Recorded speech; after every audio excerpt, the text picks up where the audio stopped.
مارجی شارت برازی لابه عثمان وزارت شاوه منی عثمان دلال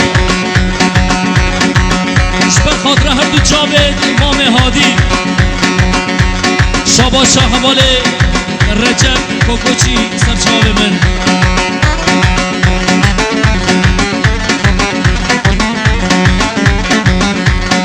افسران دیاریا با بنه گوبنده حواله صداد سر اسبه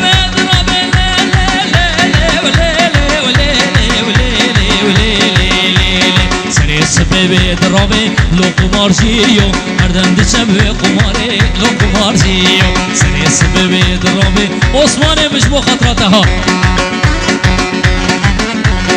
شاباش و دیاریا باب زاوه مام محمد صالح رزو سلام سرچاوه مهم بیجی هولا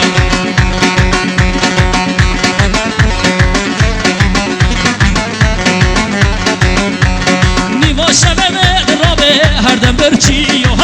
شبه درابه هر دم برچیو نیما شبه درابه لو قمارجیو نیما شبه درابه لو تنمجیو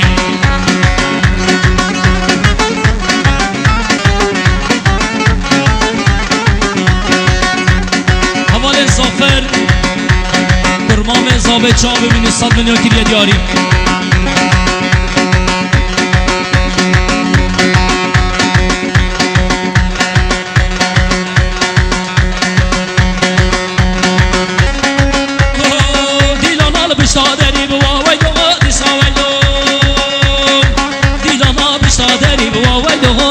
ویلو احوال جمیل جاوه منی ها خیراتی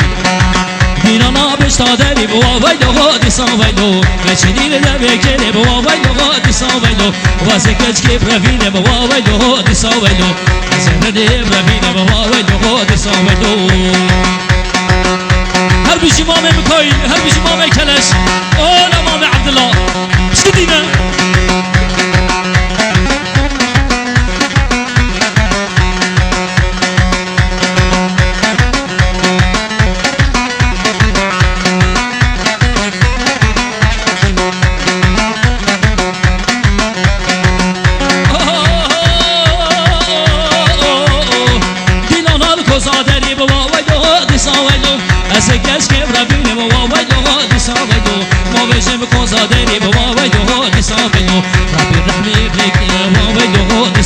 هر دورانم هر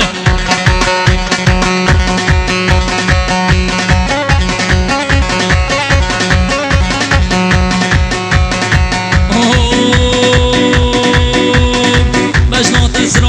زرام قرور رقم کی دانه ها وای وای وای وای وای وای وای وای وای وای وای وای مجنات زرام گورش منارا شامه حقی چی کسی دیدنی نجبر خاطر عثمان وزراس چپ چپ چپ چپ چپ چپ چپ هانا آی دلی بجنات از را گورش منارا شامه بجنات از را عثمان منو بجنات از را گورش منارا شامه گوبند و دلاگر یول در حوشه واسه کش که بینیم شمال آبابه هوا رو یارامده عثمان برا تو بدارم ها چوب چوب چوب چوب چوب